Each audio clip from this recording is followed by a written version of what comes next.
what is voltage regulation, voltage regulation কিভাবে করে, অর্থাৎ এই জিনিসগুলো তোমরা পড়ছো কিনা আমি জানি না, কিন্তু এগুলো জানতে হবে। ট্রান্সফরমারের ভোল্টেজ রেগুলেশন পড়িয়েছি, ওকে। ট্রান্সফরমারের ইকুইভ্যালেন্ট সার্কিট পড়িয়েছি। ইকুইভ্যালেন্ট সার্কিট শুধু দুই ধরনের, একটা হচ্ছে নো লোড ইকুইভ্যালেন্ট সার্কিট, একটা হচ্ছে full load equivalent circuit. No load equivalent সার্কিটের অনলি দুইটা কম্পোনেন্ট ছিল। Full load equivalent, no load equivalent সার্কিটে শুধুমাত্র কনসিডার করা হতো যে আমার ডিভাইসের কোর লস কতটুকু আছে, কোরের ভিতরে হিস্টেসিস লস এবং ইডি কারেন্ট লস, এই দুইটা লসকে আমি আইডেন্টিফাই করতে পারি নো লোড সার্কিটের ভিতরে। নো লোড সার্কিটের ভিতরে, ওকে। ফুল লোড সার্কিটের ভিতরে আমার যেটা থাকবে, নো লোড সার্কিটের যে অংশটা ওটা তো থাকবেই মাস্ট, এর সঙ্গে থাকবে আমার যে কন্ডাক্টর ছিল কন্ডাক্টরের রেজিস্ট্যান্স, এবং আমি যখন কয়েল পেঁচিয়েছি ওই কয়েলে কিছু ফ্লাক্স লিক হয়ে যায়, লিকেজ ফ্লাক্সের একটা কথা বলছিলাম। সো প্রাইমারি সাইডের রেজিস্ট্যান্স এবং লিকেজ ফ্লাক্স, একইভাবে সেকেন্ডারি সাইডের রেজিস্ট্যান্স এবং লিকেজ ফ্লাক্স। সো এটা খুবই ইম্পর্টেন্ট যে তুমি ট্রান্সফরমারের no load equivalent circuit draw করতে পারো এবং ইকুইভ্যালেন্ট সার্কিটটা ভালো করে বোঝো, মাস্ট, তোমাকে জানতেই হবে। বুঝতে পারলাম? নো লোড এবং ফুল লোড ইকুইভ্যালেন্ট সার্কিট তোমাকে পারতেই হবে, পরীক্ষার কোথাও না কোথাও এটা থাকবে, ঠিক আছে? আচ্ছা, এরপরে গিয়ে আমি এই নো লোড এবং ফুল লোড ইকুইভ্যালেন্ট সার্কিটে একটা ভেক্টর ডায়াগ্রাম ড্র করার চেষ্টা করছি। যে ভেক্টর ডায়াগ্রাম কিরকম, যে কোনোদিন দেখো না তার পক্ষে এটা কোনোদিনও ড্র করা সম্ভব হবে, এটা যে বুঝবে না কোনোদিন তার পক্ষে এটা ড্র করা কোনোদিনও সম্ভব না। ভেক্টর ডায়াগ্রাম একটা কঠিন একটা টপিক, সো এটা ম্যান্ডেটরি না। তোমার যদি মনে হয় তুমি শিখতে চাও, তুমি একটু আমার প্রিভিয়াস ক্লাসের ভিডিওটা একটু দেখিও, বা ভেক্টর ডায়াগ্রামটা কীভাবে ড্র করা যায় একটু দেখিও। যদি না বুঝে থাকো, বোঝার আগ্রহী থাকো, তাহলে ক্লাসের পরে গিয়ে আমার কাছ থেকে বুঝে নিতে পারো যে স্যার এটা কীভাবে হয়, ঠিক আছে না? আচ্ছা, এরপরে আর কি ছিল ভেক্টর ডায়াগ্রামের পরে? ভেক্টর ডায়াগ্রাম দুটো ছিল, কিন্তু একটা নো লোড ভেক্টর ডায়াগ্রাম, একটা হচ্ছে ফুল লোড ভেক্টর ডায়াগ্রাম। আচ্ছা, তারপরে আমি বোঝানোর চেষ্টা করছিলাম যে ট্রান্সফরমার টেস্টিংগুলো কীভাবে করা যায় এবং থ্রি ফেজ ট্রান্সফরমার কীভাবে বানানো যায়, তাই তো? সো ট্রান্সফরমারের অনেক ধরনের টেস্টিং আছে। আমি ট্রান্সফরমারের ইকুইভ্যালেন্ট সার্কিট ড্র করার জন্য যে যে প্যারামিটার দরকার, শুধু সেই প্যারামিটারের জন্য আমি টেস্টিং করব। ট্রান্সফরমার টেস্টিং হচ্ছে আমার দুই ধরনের, একটা হচ্ছে নো লোড টেস্ট আর একটা হচ্ছে ফুল লোড টেস্ট।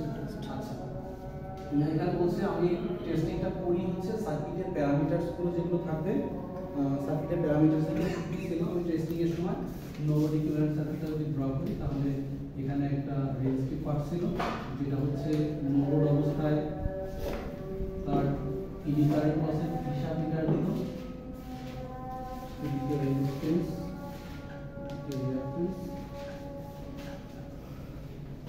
এদিকে পিওর ইন্ডাক্টর, পিওর ইন্ডাক্টর, এখানে একটা রেজিস্ট্যান্স, এখানে একটা রিঅ্যাকট্যান্স, এখানে হচ্ছে লোড। সো এটা হচ্ছে x2, এটা r2, এটা হচ্ছে পিওর ইন্ডাক্টর, এটা হচ্ছে x1, এটা হচ্ছে r1, x1, এটা হচ্ছে r1, এটা হচ্ছে সাপ্লাই ভোল্টেজ VS। আরেকটা জিনিস বাদ পড়ে গেছে আমার কথার ভিতরে, আমি বারবার মনে আসছে একটা টপিক বাদ করছি, কত কথা করিয়েছি। টপিকটা হচ্ছে ছিল এমন যে প্রাইমারি থেকে সেকেন্ডারিতে ট্রান্সফার করবে। সো যদি আমি প্রাইমারি থেকে সেকেন্ডারিতে আমার এই R2 যদি সেকেন্ডারি থেকে প্রাইমারিতে ট্রান্সফার করি ভোল্টেজের ট্রান্সফরমেশন রেশিও দিয়ে, তাহলে ইকুইভ্যালেন্ট সার্কিটটা কেমন হতে পারে। So draw the full load equivalent circuit refer to primary, এমন একটা টপিক আমি পড়িয়েছি। সো এই টপিকটাও খুবই গুরুত্বপূর্ণ, খুবই গুরুত্বপূর্ণ। So draw the equivalent circuit refer to primary or secondary, আমি বলে দিতে পারি। আমি যদি বলি রেফার টু প্রাইমারি, তাহলে সেকেন্ডারিটা পুরো তুলে নিয়ে আসতে হবে তোমার প্রাইমারি, আর যদি বলি রেফার টু সেকেন্ডারি, তাহলে প্রাইমারিটা পুরোটা সেকেন্ডারি তুলে নিয়ে যেতে হবে। এর জন্য যে রুলসগুলো আমি দেখিয়েছিলাম সেটা হচ্ছে N2/N1 equal to A বা K, I1/I2 equal to V2/V1, এই রুলস। আরেকটা ছিল Z2/Z1 equal to A square। এই দুটো রুলস ইউজ করে এটা কনভার্ট করা যায়। একটু দেখুন, আমার পক্ষে প্রতিটা ক্লাসে রিভিউ করা সম্ভব না, জাস্ট একটু বলে দিলাম। আমি নো লোড টেস্ট করার সময় সার্কিটের আর নট এবং এক্স নট এই দুইটা জিনিস বের করি, আর কিছু বের করি না। নো লোড পার্ট যখন টেস্ট করি এই টেস্টটা করি। এই টেস্টটা কিভাবে করে তার একটু বর্ণনা এখানে দেওয়া আছে। ওকে, প্যারামিটারগুলো বের করব, টেস্টগুলো দিয়ে যে দুটো টেস্ট করব এই দুটো থেকে টেস্ট থেকে আমি প্যারামিটার বের করি, ইফিসিয়েন্সি বের করি, ট্রান্সফরমার ইফিসিয়েন্সি কেমন আছে এবং ভোল্টেজ রেগুলেট হয় কি রকম, একটা ট্রান্সফরমার ভোল্টেজ রেগুলেট হয় কত পার্সেন্ট সেটা দেখতে পাই।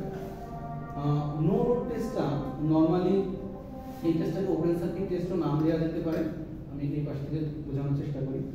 নো লোড টেস্ট বা ফুল লোড টেস্ট সার্কিটের যে কোনো পাশে করা যায়। আমি বলেছিলাম সার্কিটের যে কোনো পাশে করা যাবে। আমি যদি হাই ভোল্টেজ সাইডে এই টেস্টটা করি তাহলে যে ডেটা পাবো সেই ডেটা দিয়ে করতে পারবো, কিন্তু নরমালি নো লোড টেস্টটা আমি লো ভোল্টেজ উইন্ডিং এ করব। নো লোড টেস্টটা লো ভোল্টেজ উইন্ডিং এ হবে।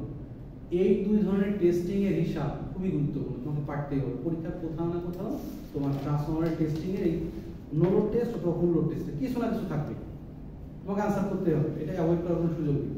ওকে, সো নো লোড টেস্টের ক্ষেত্রে আমরা যে কাজটা করি, লো ভোল্টেজ উইন্ডিং আমি দেখবো কোনটা লো ভোল্টেজ উইন্ডিং। সেখানে হচ্ছে একটা অ্যামিটার লাগাই কি পরিমাণ প্রাইমারি কারেন্ট টানছে সেটা দেখার জন্য, একটা ওয়াট মিটার লাগাই কি পরিমাণ পাওয়ার নিচ্ছে সেটা দেখার জন্য, একটা ভোল্ট মিটার লাগাই কি পরিমাণ পাওয়ার সাপ্লাই দিচ্ছে সেটা দেখার জন্য।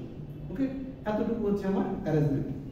এখন একটু বলে যাই কেন আমি লো ভোল্টেজ উইন্ডিং এ করব, কেন হাই ভোল্টেজ উইন্ডিং এ করব না। ওকে, ট্রান্সফরমারের এই ভিতরটার যে কোর আছে এই কোরের লসটা টোটালি ডিপেন্ড করে ভোল্টেজের উপর, টোটালি ডিপেন্ড করে ভোল্টেজের উপর। সো আমি যদি এখানে রেটেড ভোল্টেজ সাপ্লাই দিতে পারি তাহলে কোরের ভিতরে অ্যাকচুয়ালি যে পরিমাণ লস হবে সেটা এই মিটারগুলো আইডেন্টিফাই করতে পারে।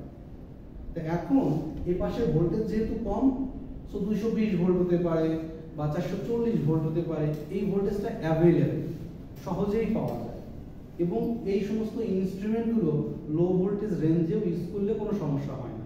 কিন্তু যদি হাই ভোল্টেজ উইন্ডিং আমি এই টেস্টটা করতাম তাহলে এই এলিমেন্টগুলো হাই ভোল্টেজের এলিমেন্ট হতে হতো, মিটারগুলো হাই ভোল্টেজ এলিমেন্টের মিটার হতে হতো, খরচ বেশি হতো এবং হাই ভোল্টেজের সাপ্লাইটা অ্যাভেলেবল পাওয়া নাও যেতে পারে। এই জন্য সাধারণত আমি লো ভোল্টেজ উইন্ডিং এ এই ওপেন সার্কিট টেস্ট বা নো লোড টেস্টটা করে থাকি। আমার কথা কি বোঝা গেছে? ডান। এই ধরনের টেস্ট থেকে আমি কি পাবো? আমি প্রাইমারি সাপ্লাই ভোল্টেজটা পাবো, ওয়াট মিটার থেকে পাওয়ার পাবো, অ্যামিটার থেকে কারেন্টটা পাবো। এই তিনটা জিনিস পেলে আমি আর কি কি নির্ণয় করতে পারি সেই জিনিসটা আমি দেখাই দেব। প্রথমে ধরে নিই এই অংশটা নেই। তো আমি অ্যামিটার থেকে কারেন্ট নির্ণয় করতে পারলাম, ভোল্টমিটার থেকে ভোল্টেজ নির্ণয় করতে পারলাম, তাই তো? আর একটা কি ছিল? পাওয়ার, নো লোড পাওয়ার। এই তিনটা ডেটা আমি পেয়েছি।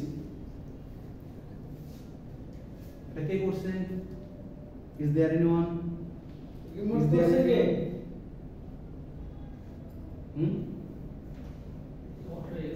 No.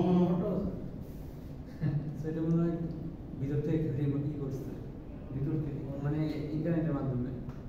I don't know. যদি কেউ করে দিলে আমাদের স্ক্রিন করা যায় এটা, আমি চাইলে স্ক্রিন কাজ করতে পারি, আমার ফোন দিয়ে কাজ করতে পারি।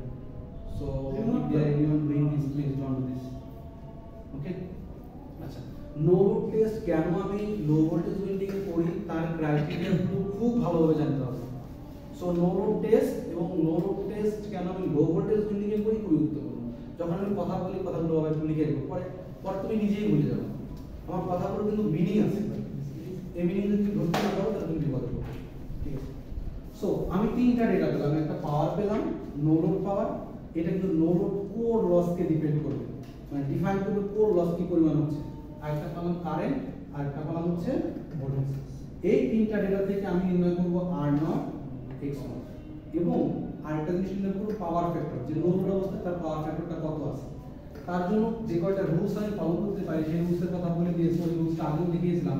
পি নট, নো লোড যে পাওয়ারটা আমি পাচ্ছি এই পাওয়ারটার ইকুয়েশনটা হচ্ছে V S I not cos phi। ওকে, এই রুলস দিয়ে নো লোড পাওয়ারটাকে ডিফাইন করা হয়, যে নো লোড পাওয়ারটা যেটা মেজার করেছি সেটা ভোল্টেজের গুণফল, কারেন্টের গুণফল এবং পাওয়ার ফ্যাক্টরের গুণফল। এই তিনটার গুণফল হচ্ছে নো লোড পাওয়ার। তাই তো? স্যার এখানে ওই আর নটটা আসবে না? একটু পরে আসি। আমি এখন পাওয়ার ফ্যাক্টর নির্ণয় করতে যাচ্ছি যে নো লোড অবস্থাটা পাওয়ার ফ্যাক্টর কতটা।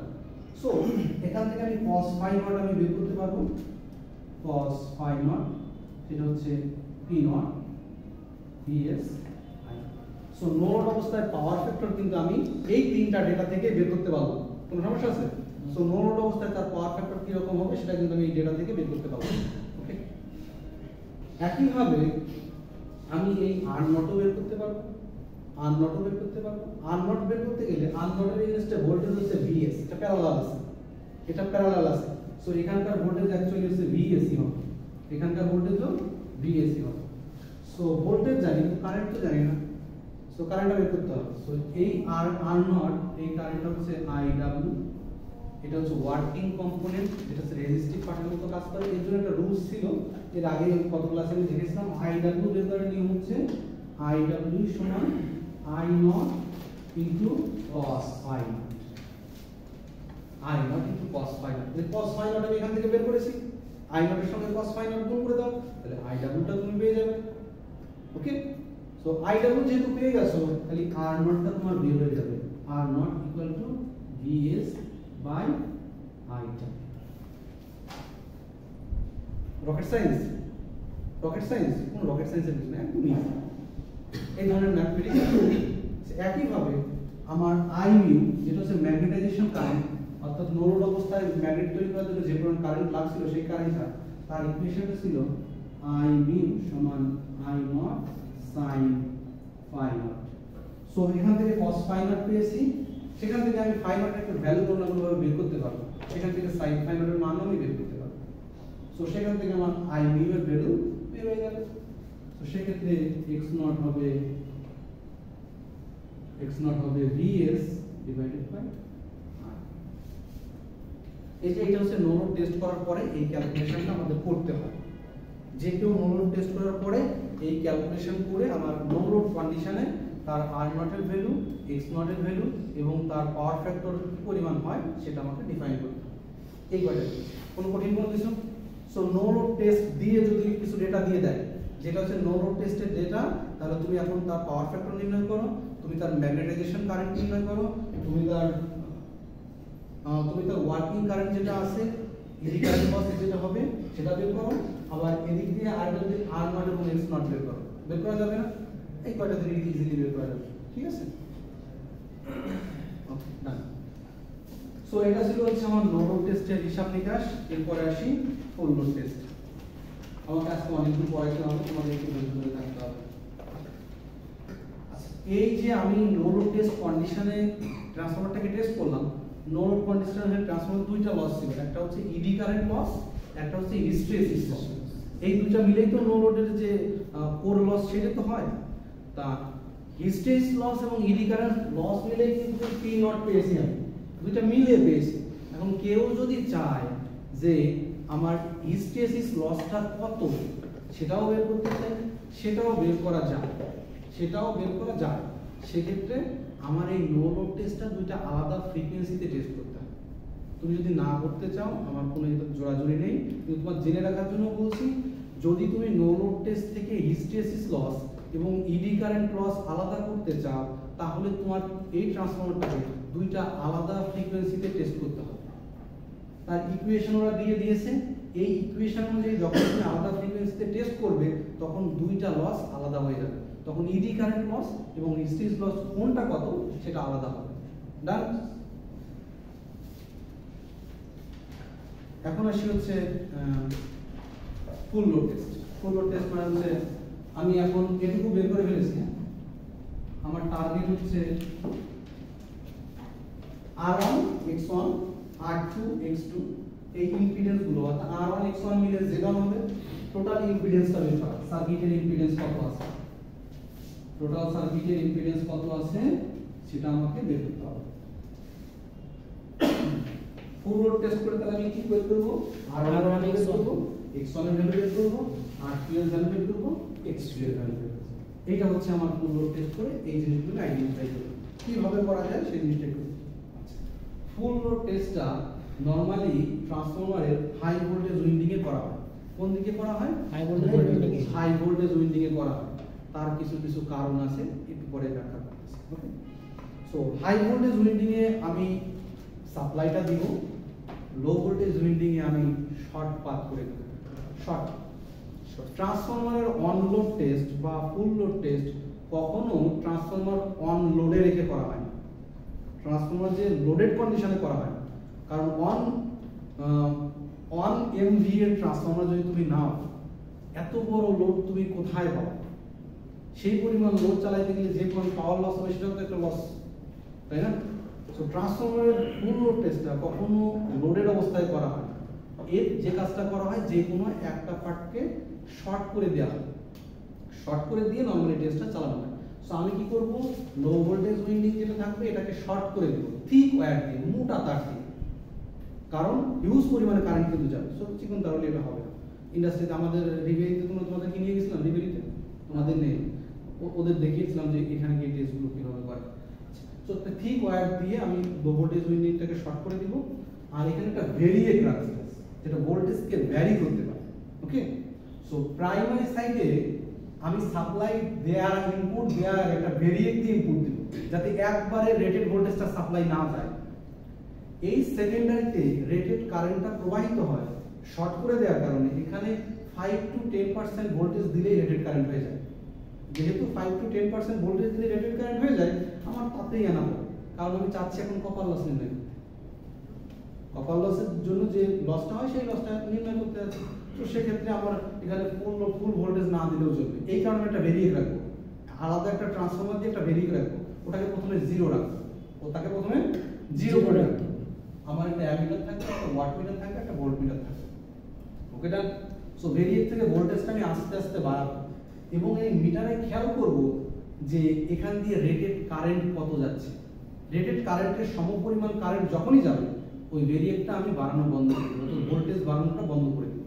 এটা দেখা যায় মোটামুটি 5 to 10% ফুল লোড ভোল্টেজের যদি 100 ভোল্ট হয়, তার 5 থেকে 10 ভোল্ট অ্যাপ্লাই করলেই সেকেন্ডারি দিয়ে রেটেড কারেন্টটা ফ্লো করে।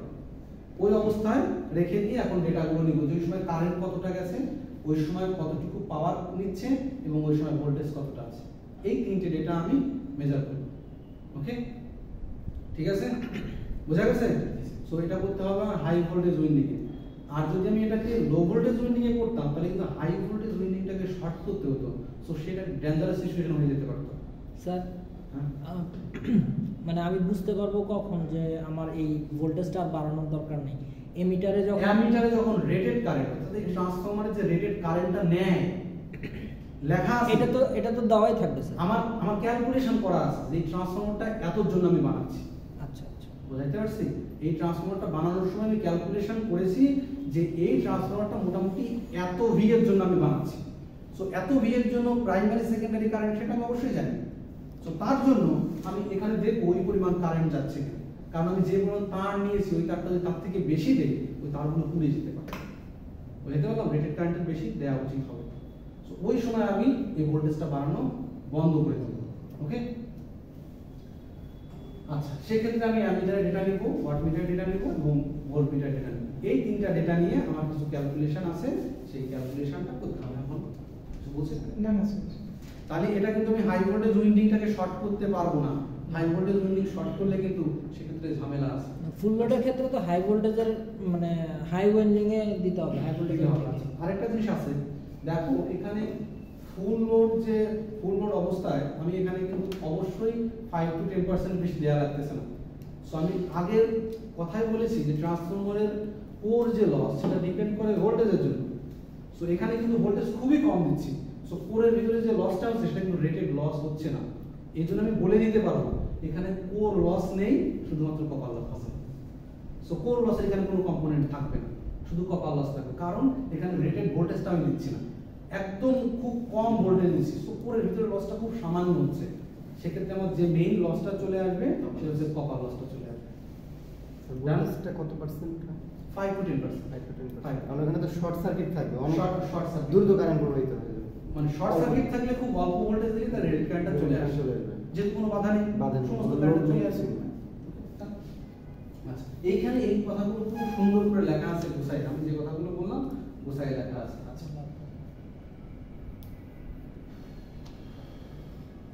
এখন আসি এখান থেকে কি কি ডেটা পেলাম এবং কি কিভাবে কি কি নির্ণয় করা যায়। ট্রান্সফরমারের আমি কি কি ডেটা পেলাম, এই যে ভিএসসি, এই ডেটা পেলাম, ভিএসসি পেলাম, আর একটা পেলাম হচ্ছে এখানে প্রাইমারি কারেন্ট I1, এই দুইটা জিনিস পেলাম। এটা পেয়েছি তো? অবশ্যই পেয়েছি। অবশ্যই। এই দুইটা ডেটা থেকে প্রাইমারি টোটাল ইম্পিডেন্স Z01, তাহলে সেটা হবে হচ্ছে VSC ডিভাইডেড বাই I1। এখান থেকে টোটাল ইম্পিডেন্স করতে হবে Z01 হবে, Z01 হবে R1 প্লাস JX1। এই টোটালটা এখান থেকে বের করা যাবে যে প্রাইমারি টোটাল ইম্পিডেন্স কত, এই দুইটা ডেটা থেকে বের করা যাবে। ডান। টোটাল ইম্পিডেন্স যেহেতু আমি বের করে ফেলেছি, এই রুলস থেকে R01 টা বের করতে হবে। কারণ এই রুলস থেকে আমি R01 টা কিভাবে বের করতে পারবো, কারণ টোটাল পাওয়ার উপর লস হচ্ছে, এটা হচ্ছে ইএসসি শর্ট সার্কিট অবস্থায় কি করে পাওয়ার টোটাল লস হচ্ছে সেটা জানবো আমি। সো পি কে যদি W যদি আমি জানি পাওয়ার যেটা আছে সেটা W, তাই তো? জি। তাহলে R01 হবে W by I1। So R01 হবে W by I1। So R01 যেহেতু জানি X1 টা বের করা যাবে। R01 মানে R1, মানে R01 মানে R1।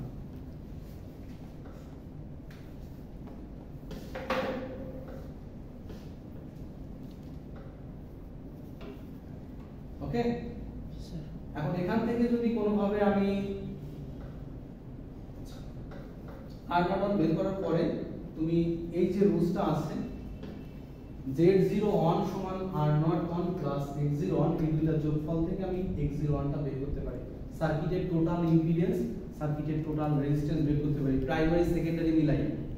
এই যে ডেটাগুলো আসছে এই R01 প্রাইমারি এবং সেকেন্ডারি রেজিস্ট্যান্স টোটাল মিলাই R1 প্লাস R2 প্রাইম, ওইটাকে যদি প্রাইমারিতে নিয়ে আসলাম, ওই দুটো যোগফল টোটাল বাধা কতটুকু, আর টোটাল ইম্পিডেন্স সার্কিটের X1 এবং X2 মিলে টোটাল কত আছে সেটা X01 এ বের হয়ে যাবে।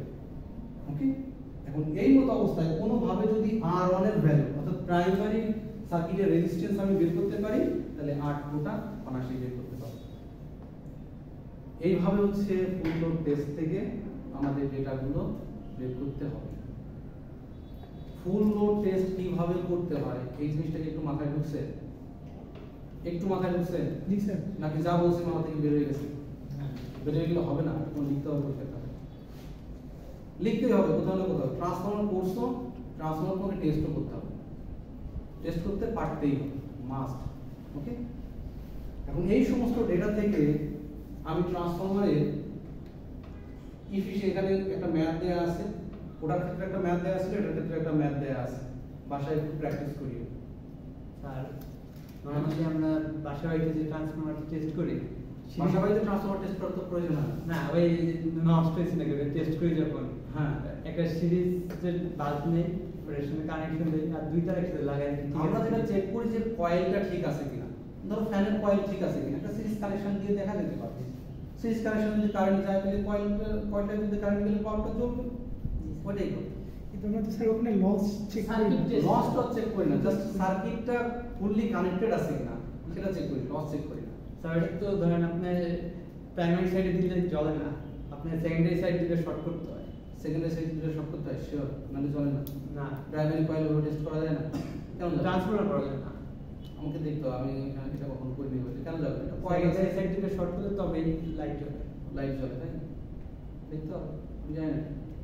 তো ট্রান্সফরমার দিয়ে আমি সিরিজ কানেকশন টেস্ট করব, সিরিজে জ্বলবে তো? জ্বলবে তো। ট্রান্সফরমার দিয়ে সিরিজ কানেকশন টেস্ট করব কেন? ইনপুট আউটপুট যে পাশে দেন দুই পাশে তার দিলে সিরিজ লাইন জ্বলবে। দুইটা আলাদা আলাদা। দুটো কয়েল আলাদা আলাদা, কয়েল আলাদা আলাদা করে চেক করার অপশন আছে। যাই হোক, এটা বাদ দাও। স্ট্যান্ডার্ড টেক করা ওটা ইন্ডিভিজুয়াল কোনো প্রবলেম হয়তো থাকতে পারে। আচ্ছা, এই শর্ট সার্কিট টেস্টের জন্য তুমি এই অ্যানালাইসিসটা একটু নিজে নিজে করে দেখো, যে রুলসগুলো আছে সেই রুলসগুলো দিয়ে পারবে।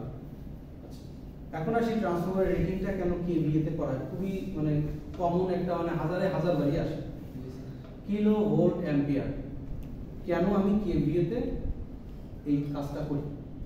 প্রথম কথা শুরুতে বলছি ট্রান্সফরমারের যে নো লোড টেস্টটা, এই টেস্টটা কি বের করে আমার কোর লস, এবং কোর লসটা ডিপেন্ড করতেছে ভোল্টেজের উপর।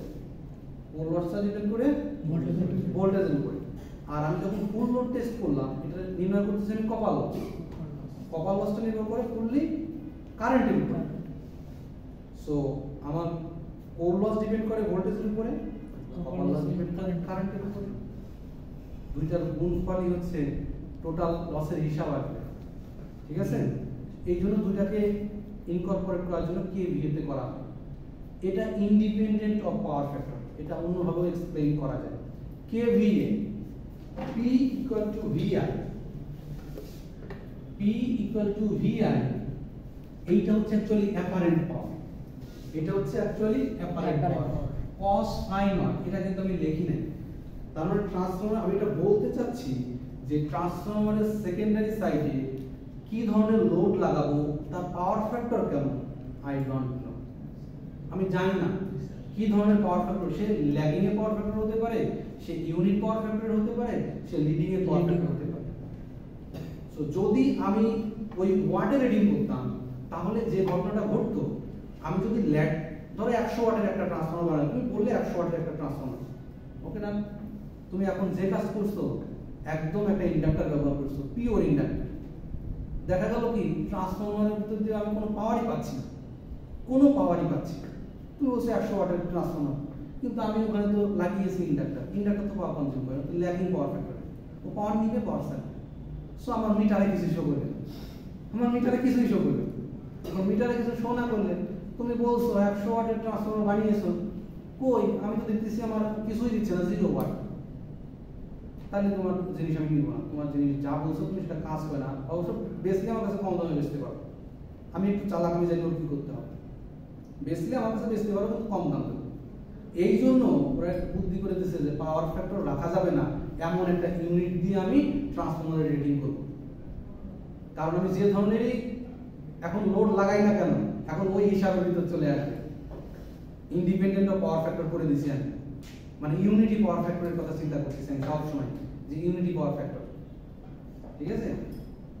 এইভাবে বলা যেতে পারে যে আমি ট্রান্সফরমারে কি ধরনের লোড লাগাবো আমি জানি না, সেটা ল্যাগিং লিডিং না ইউনিটি জানি না। আবার এটাও বলা যেতে পারে যেহেতু কোর লসটা ডিপেন্ড করে ভোল্টেজের উপরে, কপার লসটা ডিপেন্ড করে কারেন্টের উপরে, সো এই দুইটার গুণফলই হচ্ছে আমি হিসাব করে রাখবো, হিসাবে রাখবো, এই দুইটার গুণফল হিসাবে রাখবো। দুইটার গুণফল যদি 0 হয়ে যায় তাহলে হবে না, হ্যাঁ? সো এই দুইটাকে হিসাবে রাখতে হবে। এই জন্য আমি KVA তে ট্রান্সফরমার রেটিংটা করি। এর পরবর্তী ব্যাখ্যাতে গিয়ে যে আমি জানি না যে কি ধরনের লোড লাগানো হবে, সেজন্য এটা KVA তেই করি। কারণ KVA এটা আমার পাওয়ার ফ্যাক্টরের সাথে কোনো সম্পর্ক নেই, ঠিক আছে? জানছিস পাওয়ার ফ্যাক্টর সম্পর্কে ধারণা আছে তো? পাওয়ার ফ্যাক্টর, পাওয়ার ফ্যাক্টর, পাওয়ারকে যে রেগুলেট করতে পারে, পাওয়ার ফ্যাক্টর, তাই না? বাসা বাড়িতে পাওয়ার ফ্যাক্টর নরমালি কত নিচে নামলে প্যানেল ইউজ করে? 0.8 এর নিচে নামলে। আমাদের এই সমস্ত মিটারগুলো পাওয়ার ফ্যাক্টর দেখায় কত আছে, 0.8, 0.88 এরকম থাকে, 90 আছে। সো ট্রান্সফরমারের টেস্টিং করানো শেষ, ট্রান্সফরমার থিওরি করানো শেষ। এখন 3 ফেজ ট্রান্সফরমার সম্পর্কে দেখি। আচ্ছা, এফিশিয়েন্সি ক্যালকুলেট করা যায়। এফিশিয়েন্সি যে টেস্টগুলো করলাম, এই টেস্ট থেকে এফিশিয়েন্সি ক্যালকুলেট করা যায়। এফিশিয়েন্সি ক্যালকুলেট করার জন্য সে বলছে আমি আউটপুট দেখব, আউটপুট কত পাই আর লস কতটা হয়েছে। এখন সহজ হয়ে গেছে কারণ লস বের করে ফেলেছি। সো ইনপুটে আউটপুট যদি দেখি, তাহলে ইনপুটে আসবে আউটপুট প্লাস লস, সেক্ষেত্রে এফিশিয়েন্সি ক্যালকুলেশনটা অনেক ইজি হয়। এভাবে আমি এফিশিয়েন্সি ক্যালকুলেট করতে পারি যে ইনপুটে কত, আউটপুট কত পাচ্ছি, একটা সাপ্লাই দিয়েছি, আউটপুটে কত পাচ্ছি।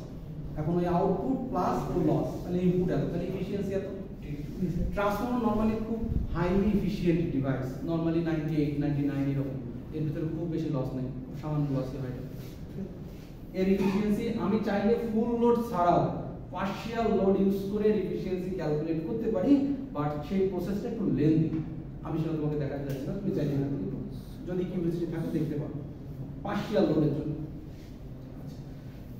এখন আসি 3 ফেজ ট্রান্সফরমার সম্পর্কে। আমি সিঙ্গেল ফেজ ট্রান্সফরমার সম্পর্কে অনেক কথা বলেছি। 3 ফেজ ট্রান্সফরমার অ্যাকচুয়ালি কিছুই না, এখানে হচ্ছে আলাদা করে 3টা উইন্ডিং ব্যবহার করবে, এটাই। ওকে, আরবিতে যে কাজগুলো করে এরা তিনটা সিঙ্গেল ইউনিট ব্যবহার করে, তিনটা সিঙ্গেল পাওয়ার ট্রান্সফর্মার ব্যবহার করে, তাদের ভিতরে স্টার অথবা ডেল্টা কানেকশন ইউজ করে ওরা এই সিঙ্গেল তিনটা ট্রান্সফর্মারকে দিয়ে আমি 3 ফেজ ট্রান্সফর্মার তৈরি করতে পারি। ঠিক আছে, স্টার ডেল্টা কানেকশন তো জানো, জি স্যার। আমি একটু পরে হয়তো দেখাবো। তাহলে আমি কি করতে পারি, তিনটা আলাদা সিঙ্গেল ট্রান্সফর্মার ইউজ করতে পারি, তাদের কানেকশনের মাধ্যমে আমি 3 ফেজ বানাইতে পারি। অথবা একটা সিঙ্গেল ইউনিট, যে একটা ট্রান্সফর্মার বানাবো যার ভিতরে তিনটা উইন্ডিং থাকে। দুইটারই কিছু সুবিধা অসুবিধা আছে। যদি আমি সিঙ্গেল ইউনিট, ওরা চলে যাচ্ছে বলে তাই আমরা তোমাদের ছেড়ে দেবো। আচ্ছা, যদি সিঙ্গেল ইউনিট হিসেবে নেই সেক্ষেত্রে জায়গাটা একটু বেশি লাগবে, আর সুবিধা হচ্ছে কি, যদি কোনো একটা ট্রান্সফর্মার নষ্টও হয়ে যায়, চাইলে অন্যগুলো দিয়ে আমি সাপ্লাইটা চালাই যেতে পারি, যতটুকু সম্ভব চালাই যাওয়া। কিন্তু যদি একটা সিঙ্গেল ইউনিটের 3 ফেজ ট্রান্সফর্মার ব্যবহার করতাম, ওতে যদি কখনো সমস্যা হতো, তাহলে টোটাল লাইনটাকে আমার কাট অফ করে রেখে ওই ট্রান্সফর্মারটাকে রক্ষণাবেক্ষণ করতে হবে। ওকে, আবার এটা আরেকটা সুবিধা আছে যে এটা জায়গা কম নেই, বসানোর ক্ষেত্রে সুবিধা হয়। ওটা যেমন 3টা বসাইতে হচ্ছে, এটা একটা বসাইলে হয়ে যাবে। এই কথাগুলো এখানে ইন্ট্রোতে বলা আছে, একটু দেখে নিও। এর কি কি সুবিধা অসুবিধা এখানে বলা আছে, একই কথা, এই একই জিনিস বলা আছে। ওকে, এই 3 ফেজ ট্রান্সফর্মার বানানোর জন্য ও জিনিসটা করছে, তোমার মনে হতে পারে যে আমি এরকম 3টা বানাইতে পারি। নরমালি এরকম 3টা লিংকস নিয়ে কি করব, এরকম করে বানাইতে পারতাম, 3টা নিতে পারতাম, 3টা করে কয়েল পেঁচাই দিতাম। তা এখানে দেখা যাচ্ছে কি, মাঝের যে ব্রাঞ্চটা এটা হচ্ছে একদম কমন। সো এর ভিতর দিয়ে 120 ডিগ্রি অ্যাঙ্গেলে যখন ফ্লাক্স যায়, তখন এই মাঝের যে ব্রাঞ্চটা থাকে, এই ব্রাঞ্চে ফ্লাক্সের পরিমাণ 0 হয়ে যায়, কিছুই থাকে না। 120 ডিগ্রি অ্যাঙ্গেলে থিটাতে যোগ করো, দেখো 0 120 - 240, দেখবা যে যোগ করে দেখো এটা 0ই হবে। যেহেতু এই ধরনের হয়, সেই জন্য বলে দিয়েছে মাঝের ব্রাঞ্চ রাখার দরকার নেই, ওটা বাদ। আমি তো 3টা আলাদা ব্রাঞ্চ নিলেই হয়েছে। এর জন্য 3টা আলাদা ব্রাঞ্চ নিবে, কোর বানাবে, সেখানে 3টা আলাদা উইন্ডিং পেঁচাই দিবে।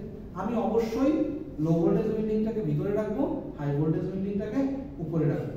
লো ভোল্টেজ উইন্ডিংটাকে ভিতরে রাখবো, হাই ভোল্টেজ উইন্ডিংটাকে উপরে রাখবো। ট্যাপ চেঞ্জার ইউজ করার সময় অবশ্যই আমি হাই ভোল্টেজ উইন্ডিং এ ট্যাপ চেঞ্জার লাগাবো। এটা দেখতে অনেকটা কোর টাইপ হলে এরকম হয়, সেল টাইপ হলে ট্যাপ চেঞ্জিং এ সবসময় হাই ভোল্টেজ, হ্যাঁ, ট্যাপ চেঞ্জিং সবসময় হাই ভোল্টেজ উইন্ডিং এ লাগানো। এটা লো ভোল্টেজ উইন্ডিং হচ্ছে ভিতরের দিকে থাকে, ওটাতে রিস্ক করা অসুবিধা আছে, যেহেতু ট্যাপ চেঞ্জ করতে হবে, ওটাকে রিস্ক করে ঝামেলা, এই জন্য হাই ভোল্টেজ উইন্ডিং এ ওটা ব্যবহার করা হয়। লো ভোল্টেজ উইন্ডিং এর কারেন্ট বেশি থাকে, সো সেটাতে ঝামেলা হবে, ইনসুলেশনটা কস্টলি হবে। এখানে কস্টের সাথে অনেক হিসাব নিকাশ আছে। ঠিক আছে, ডান। সো ট্যাপ চেঞ্জার সবসময় হাই ভোল্টেজ উইন্ডিং এ থাকবে। কেউ একদিন আমাকে কোনো কোশ্চেন করছে, পরবর্তী দিকে রিসার্চ করেছেন যে এটা হাই ভোল্টেজ উইন্ডিং এ লাগানো হয়। ঠিক আছে, সো কোর টাইপ হলে এরকম হয়, সেল টাইপ হলে এরকম হয়। এখন এটাকে স্টার অথবা ডেল্টাতে সাজানো হতে পারে। তুমি সার্কিট 2 পড়েছো, স্টার এবং ডেল্টার ভিতরে একটু পার্থক্য আছে, তাই না? স্টার কানেকশন একটা নিউট্রাল কানেকশন থাকে, মনে আছে তো? ডেল্টা কানেকশনে কোনো নিউট্রাল কানেকশন থাকে না। ডেল্টাতে ফেজ ভোল্টেজ আর লাইন ভোল্টেজ সমান থাকে। ফেজ ভোল্টেজ এই বুঝছো কিছু বাবা রে, এটা কিন্তু মানে পুরনো পড়া না পড়লে কিন্তু বিপদ আছে। জি স্যার, সব কিন্তু এক কোর্সে পড়ে দেওয়া সম্ভব না। আমি যেটা জানি সেটাকে তোমাকে ডেলিভার করে বলতে পারি, কিন্তু মাথায় এটা না থাকলে কিন্তু সমস্যা। ঠিক আছে, সো আমি চাইলে এটাকে ডেল্টা বা স্টার কানেকশনে দিতে পারি। আমাদের বাসাবাড়িতে যে লাইনগুলো আসে, এটা নরমালি একটা ডেল্টা কানেকশন থেকে একটা ট্রান্সফর্মার ব্যবহার করে যদি স্টার কানেকশনে কনভার্ট করা যায়। সো বাসাবাড়িতে যে লাইনগুলো আসছে সব অবশ্যই সেটা একটা স্টার কানেকশন। ওকে, এই স্টার ডেল্টা কনফিগারেশন করা হয় কারণ আমার লাইন যদি নিউট্রাল লাইন বের করা হয় তো এই কাজটা করা হয়। যেখানে যেমন আমি মোটরকে স্টার্ট করার সময় স্টার ডেল্টা অপারেশন করি না, এটা ভোল্টেজের ইস্যু কারণে। লাইন ভোল্টেজ এবং ফেজ ভোল্টেজ ডেল্টার ক্ষেত্রে সেম, লাইন ভোল্টেজ এবং ফেজ ভোল্টেজ। তো দেখতে কেমন হয় একটু এগিয়ে যায়, পিছনের পড়া যত ফাঁকি দিবা পরবর্তীতে এসে তত ঝামেলা করবা। এই জন্য প্রিভিয়াস সার্কিটটি যদি ভালো না করে থাকো তাহলে খবর আছে, তুমি বলো।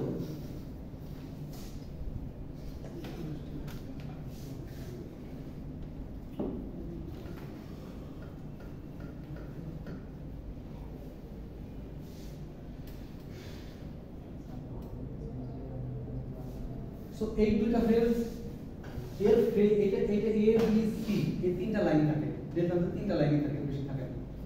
আর স্টার থাকে কেমন?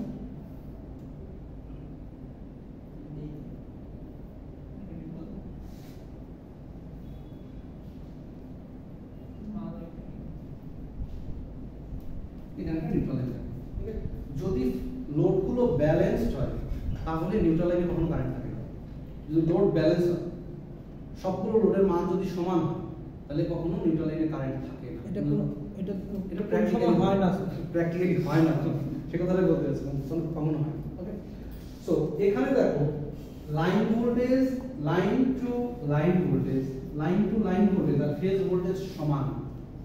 কিন্তু এটার ক্ষেত্রে লাইন টু লাইন ভোল্টেজ আর ফেজ ভোল্টেজের মধ্যে পার্থক্য আছে। এটা হচ্ছে আমার ফেজ ভোল্টেজ, এটা হচ্ছে আমার ফেজ ভোল্টেজ, এটা হচ্ছে আমার line to line voltage.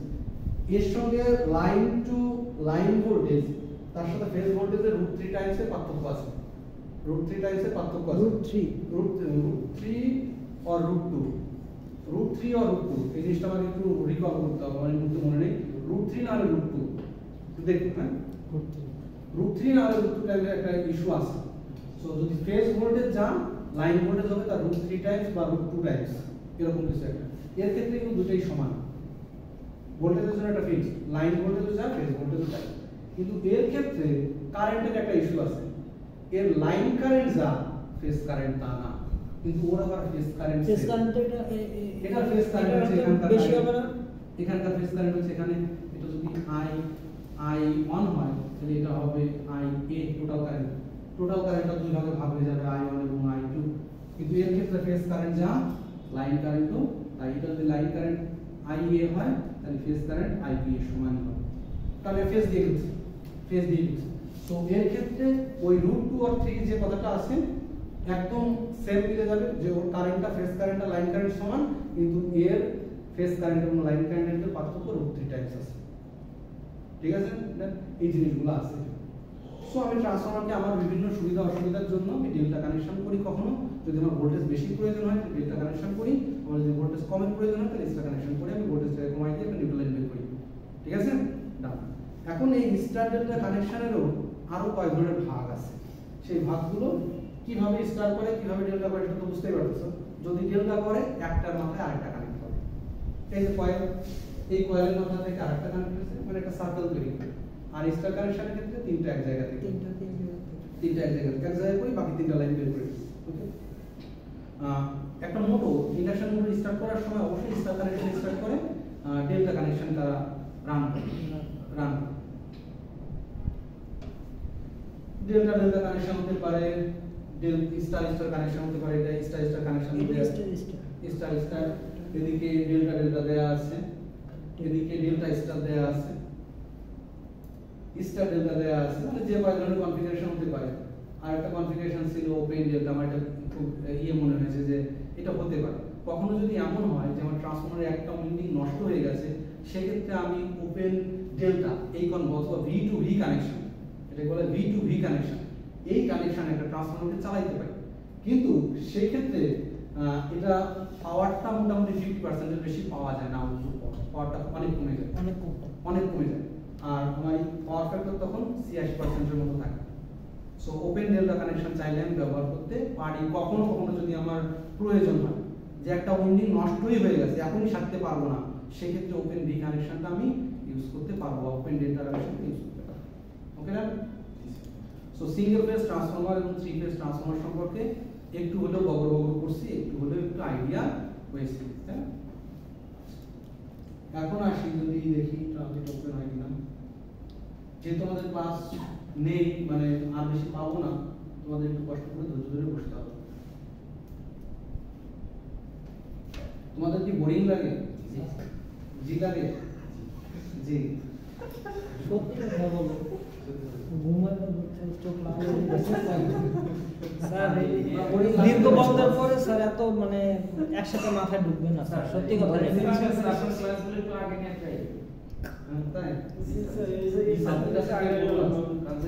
Sir অটোমেশনের এক ইঞ্জিনিয়ার দেখেন ঘুমাইতেছে কারণ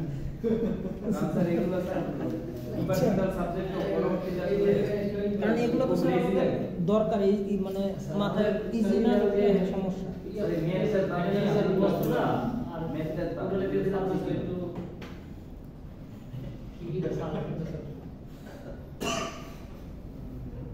ওদের প্রোগ্রামটা কি ভালোই নাকি আজকে? এটা ওপেন করতে হচ্ছে মাইক্রোসফট অফিস 365 মনে হয় লগইন লাগে নাকি? না লগইন থাকলে ওপেন হবে। না লগইন নেই। মোবাইলে তো সরাসরি ওপেন হয়ে যায়। আর হবে না। মোবাইলে লগইন থাকতে হবে। আমাকে এটা আমি এটা যখন দিয়েছিল তখন এটা আমাকে পিডিএফ করে নিলে পিডিএফটা আমি করতে ভুলে গেছি। ক্লাসে একটা পিডিএফ করবো তারপর করে চলে এসেছিলাম। আচ্ছা আগামী ক্লাসে হচ্ছে আমি আপনি পিডিএফ করে দিয়ে দেন পোর্টালে। আমরা দেখে একটু আপনি বুঝে গেলে তখন ইজি হবে। আগামী ক্লাসে হচ্ছে আমি 3 ফেজ ইন্ডাকশন মোটর পড়ানোর চেষ্টা করব ইনশাআল্লাহ। 3 ফেজ ইন্ডাকশন মোটর পড়াবো শুরুতে, সিঙ্গেল ফেজ পড়াবো না, সিঙ্গেল ফেজ পরে পড়াবো। স্যার এই গন্ডগোলের তো ক্লাস হয় নাই। সেটা আমার মাথায় আছে, অনলাইন আগামী ক্লাসে সেটা নিয়ে আলোচনা করব যে